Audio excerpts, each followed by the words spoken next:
naman. Wala akong pakisama. Para kang hindi kaibigan. Bahala ka na nga.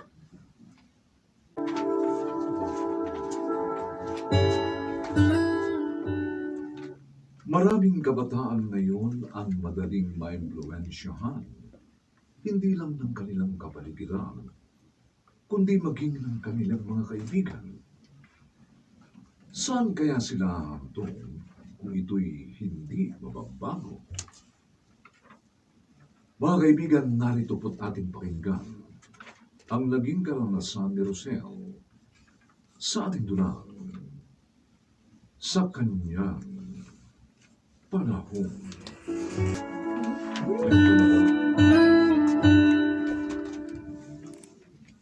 Rosel, dahil sa pagkamatay ng tatay niyo, pansamantala ko muna matitigil sa pag-aaral mo. Oo. Huwag ka sana magdamdam sa akin, anak, ha? Bilang panganay sa inyong magkakapatid, kailangan ko ang tulong mo para maitabuhid ang buhay natin. Naunawaan ko po kayo, inay. Alam ko po na hindi madali ang kalagayan natin ngayon. Huwag na po kayong umiyak. Hindi po ako nagdaramdam sa inyo. Salamat, anak. Hayaan mo, kapag kaya ko na, mag-aaral ka uli. Bukas po, sisimulan ko na maghanap ng trabaho para matulungan ko po kayo.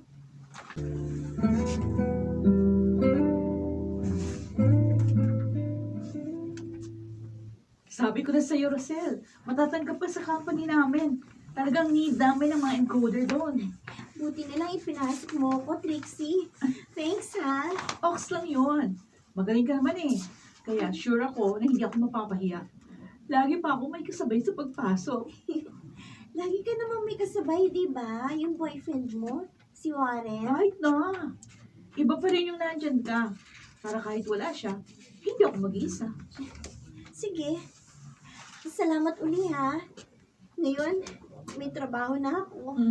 Patutulungan ko na si inay sa mga gastusin namin sa bahay.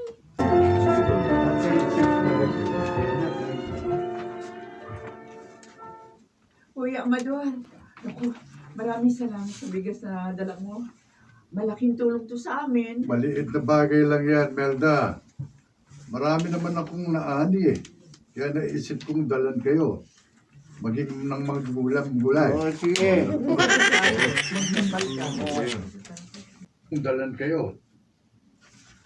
Maging ng mga gulay. Total, pupunta din naman ako ng Maynila. Nasan nga pa na yung panganay mo? May trabaho na si Rosel, kuya. Mag-iisang buwan na. Pinasok siya ng kaibigan niya si Trixie. Mabuti naman kung gano'n. Oy, paalalahanan mo lang yung anak mo, ha? Na maging matalino sa pakikisama sa mga kaibigan at matutong manindigan para hindi siya maisama ng mga yon sa maling gawain. Ay, oo. Oo, Kuya Amador. Maging mahinahon ka sa pangangaral sa kanya. Alam mo naman ang mga kabataan ngayon. Mapagalitan mo lang ng konti, nagre-rebelde na. Sa awa naman ng Diyos, hindi naman ganun mga anak ko, Kuya. Sikapin mo pa rin panatilihin ang pagiging mahinahon sa pangangaral sa kanila, Melda. Lalo na kay Rosel. Maraming tukso sa paligid. At dapat na maging matatag siya sa paninindigan na labanan ng mga yon.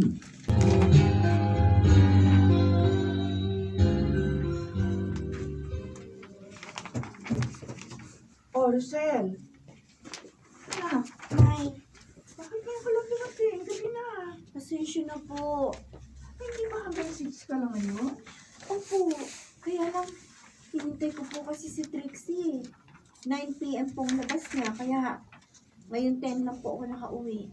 Nung minsan, ganito rin ang nangyari eh. 3 oras mong hinintay sa pag-uwi yung kaibigan mo. Nagpapahintay po kasi siya na eh. Pero anak, hindi dapat ganun. Dapat pagtapos ng trabaho mo, uwi ka na. Para maaga ka makapagpahinga. Matutulungan mo rin ako dito sa bahay natin. Gusto ko nga po umuwi na eh, dahil pagod na rin po ako.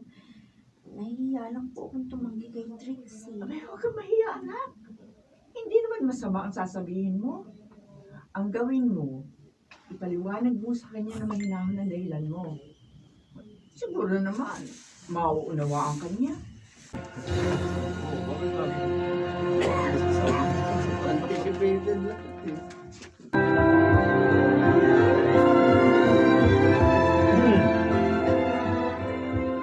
Ano? You mean? Hindi ka makakasama sa pamamasyal namin mamaya? Oo, Trixie, pasensya na. Kailangan ko kasing tulungan si inay sa mga gawain sa bahay. Naku, ano ba yan? Mas maganda kung makakasama ka. Para may partner tong si Daryl. Siya nga naman, Rosel. Masyado akong maiinggit kinawa rin ng Trixie kapag wala akong partner. Oh, sorry talaga. Iba na lang ang isama ninyo. Hindi talaga ako pwede. Kailangan ko tulungan si inay.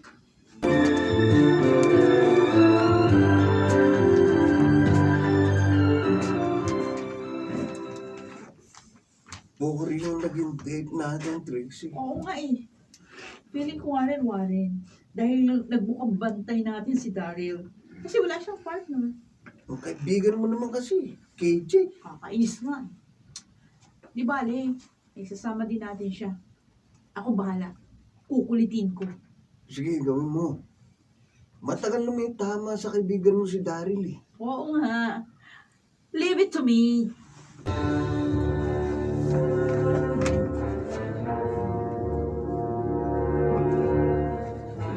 Rosel, sige na. Kahit ngayon lang, sumama ka. Promise, mag-enjoy ka doon sa pupuntahan natin. Hindi ako papayagan ni inay. Lalo na abutin ng hating gabi. Pwede mo sabihin kung saan tayo pupunta. Trixie? Sabihin mo, doon na tayo sa amin. Kung gusto mo, tutulungan pa kita magsabi kay Aling Merda. Para mas kapanipaniwala yung acting na gagawin natin. Gusto mo magsinungaling ako sa nanay ko? Ito naman, masyado ka namang manang. Minsan lang naman eh. Sige na. Para may partner naman si Daryl. Crush ka pa naman ng tao. At matagal na gusto kang makausap noon. Pasensya na talaga, Trixie. Pero hindi ko magagawa ang gusto mo. Ano? Iba na lang ang yayain nyo. Kakainis ka naman. Wala akong pakisama. Para kang hindi kaibigan. Bahala ka na nga. Hindi nga ako yan.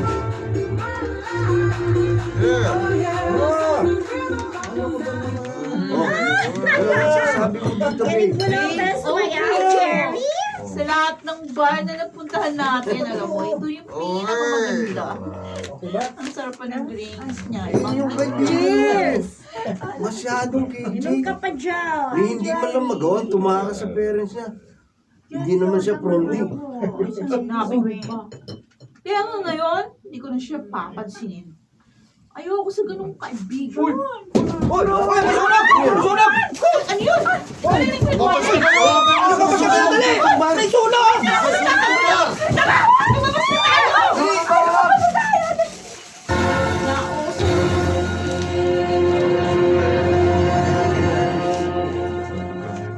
Wala kayo, wala kayo.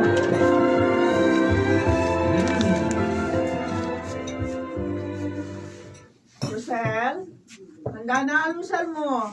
Halika na, kumain ka na. Opo, nariyan na po, Nay. Oh, ito. Daing na bangus at sinangag. Sarap, no? Sarap po. Pumasok na po ba mga kapatid ko, Nay? Ay, oo, anak. Oy, siya nga pala. Kanina, may narinig kong balita sa radyo.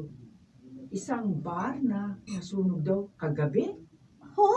Oo, bar na nasunog. At marami daw ang nasugatan. Dahil nagkaroon ng stampede. Naalala ko tuloy yung kaibigan mo si Trixie. Ay, hindi ba niyayaya niya sumama sa kanila sa bar kagabi? Oo nga po, Inay ah. Nagalit pa nga siya dahil hindi ko siya pinagbigyan. May nag-text sa'yo. Sandali lang po, titignan ko. Ay! Nay! Oh, ang bunsong kapatid po ni Trixie nag-text. Oh, bakit daw? Nasa ospital daw po ang kaibigan ko.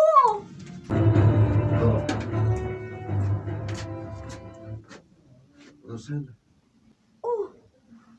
ka pala, Daryl. Hindi ka pala nila kasamang nag-bar? Oo, nang malaman kong hindi ka sasama, hindi na rin ako tumuloy. Kasi naisip ko, maiinip na naman ako dahil wala ka. Pero sa isang banda, mabuti na rin na hindi ka sumama sa kanila. Tama ka. Dahil naligtas ako sa sakuna. Kumusta na nga pala si Warren? Marami siyang sugat. Pero buhay naman. Rosel, salamat Ah? Saan? sa paninindigan mo sa tama. Dahil doon, hindi sinasadya. Iniligtas mo ko sa kapamakan. Last na yan. Rosel. Nalaman kong nangyari. Kaya nagpunta kagad ako dito sa ospital. Masama pala kayo sa mga nasaktan sa nasunog na bar. Oo. Nasugatan na ako. Na-trauma pa. Magpasalamat ka pa rin sa Diyos dahil buhay ka. Buti pala hindi ka sumama sa amin. Walang masama nangyari sa'yo. At patuloy kang makapagtatrabaho. Di tulad mo. Ilang buwan na. Patitigil ako sa trabaho dahil sa mga naging pinsala ko. Kaso nagalit ka. Dahil pinahalagahan ko ang pangaral ng nanay ko. Pagkagalit na mali. Kaya ito na pala ako. I'm sorry, Rosel. I'm sorry. So, libuel ako, no? Libuel. Libuel.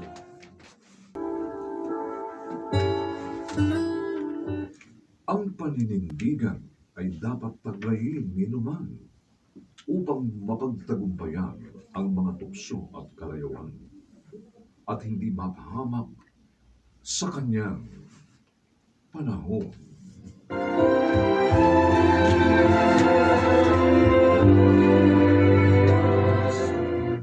Mga nagsiganap, Chiquit del Carmen Amor, Susan Robles, Bobby Cruz, Rosana Villegas, Lionel Benjamin, at Phil Cruz. Special Sound Effects, Jerry Mutia. Ang ating kasaysayan ay mula sa panulat ni Telma Corporal Alcantara. At sa pinagsamang direksyon ng inyong lingkod June Martin Legaspi at Bobby Cruz. Sa kanyang panahon.